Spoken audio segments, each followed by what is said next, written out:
Hi and welcome. So today I want to share with you sort of the difference between the symptoms of emotional eating versus the root cause of emotional eating. So if you're new here, welcome. My name is Michelle. I'm a certified holistic nutritionist and emotional eating expert. And I wanted to really share the difference between the two because it can be confusing. A lot of the times what we're sold to as emotional eaters are the surface level solutions that treat our symptoms, like the diets and exercise and maybe personal training or talk therapy. And we're doing all of these things, behavior change, thinking this is going to get, resolve our problem. But this issue has deeper roots. And we really need to understand the root of emotional eating in order to have sustainable change. And so emotional eating is a coping mechanism. It is a coping pattern that helps us deal with distress, uncomfortable emotions, discomfort. It's a way we learn to cope. And so when this is the way we learn to cope, we go towards food to soothe ourselves. This is a automatic pattern and it has its roots in childhood. It goes much deeper. So we weren't always out of control around food. We weren't always out of control with our body. Something happened to create this pattern. And so when we think we have to change our behavior, we're missing the mark. And so the root of emotional eating is really this deeper coping mechanism and pattern that then grows branches, because what happens when we're this young to develop this pattern is that we were either not modeled how to be with our emotions or with discomfort. We were modeled how to cope or emotionally eat, or maybe we were given food, and our parents or caregivers weren't able to help us regulate our emotions to really be with them, process and move through them, understand them.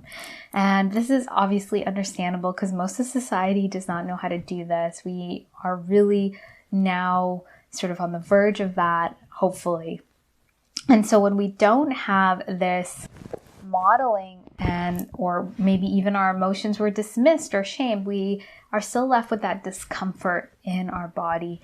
We need to find a way to cope. And so what a lot of us do as emotional eaters, we gravitate towards food. Food feels pleasurable. It is very connected to being close to our mother or love.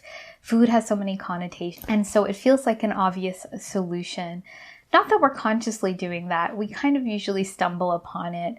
And in our society, food is used as a Band-Aid a lot. We're given food when we feel uncomfortable or we're feeling sad. And so it's kind of easy to have this pattern develop. And so over time, as we grow and we have more and more discomfort, the pattern starts taking us over, and we might not know where it comes from because, of course, if our parents are not aware of emotions, we're not aware of emotions, or this discomfort, we're not going to really know. And so then we feel out of control around food, and then of course in our body. And so we try to start fixing that, and we go towards the diets, and we go towards these solutions sold to us, thinking it's just the way we act. It must be the way we act. We have to change that. But we're not seeing that this behavior was created by a deeper issue. It's trying to meet a deeper need.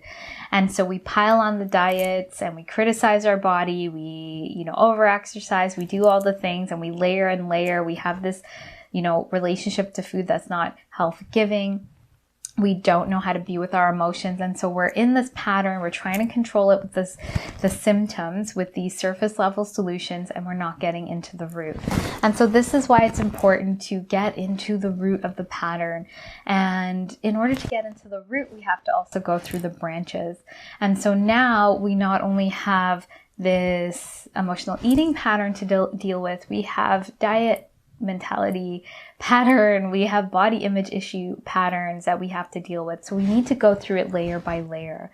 And we also need to understand, because we didn't know how to deal with our discomfort or uncomfortable moods, every time we're triggered into that, we go towards food. And this could be for emotional reasons, physical reasons, mental reasons. And so this is where we need to go into each of these layers. And so inside of the Emotional Eating Evolution program, which is my step-by-step program with lots of guidance and support around this, we go through each of these layers. We go through food, body, and emotions, because these are areas we did not learn how to connect with deeply or have a healthy relationship with, and now we're out of control. And we're using food to soothe ourselves, and that's not the role of food. We're using, our body to give us our worth, and that's not the role of our body. And we are suffocating our emotions and bypassing them and not knowing how to really truly meet our needs. And so this is where we get into sustainable change around this pattern. It's not a simple pattern. It's not a one size fits all pattern. It is multi-layered and multifaceted. And so when we move through each of these areas and get into these roots, these are the roots, these relationships with our body, with food, and with our emotions, and resolve it, we have sustainable change. We start feeling at ease in our body and around food. We start feeling that freedom and confidence. And so this is what we need to get to. And you can see how this is so much more different than just the symptoms. So the symptoms are this feeling out of control around food, and we go to the surface level solutions, but those symptoms also go into, we might have digestive issues and other things. And so we can see how the root is very different. And so when we're able to get into the root and resolve it from the root, the pattern resolves itself. So I hope what I shared with you makes sense. Let me know in the comments below. And if this is something that's missing for you, this sort of deeper root level solution to your emotional eating, I'd love for you to check out the Emotional Eating Evolution program. I'll put a link below. And if you are ready to resolve your emotional eating, I'd also love to invite you to book in an emotional eating assessment call. So on this call, we find out more about you, where you're at, and what your goals are, and how we can help support you in resolving your emotional eating. So I just want to say you can check out those links below. I want to say thank you so much for watching. Please be sure to like and subscribe, and I look forward to sharing more with you, and I hope you have a great day.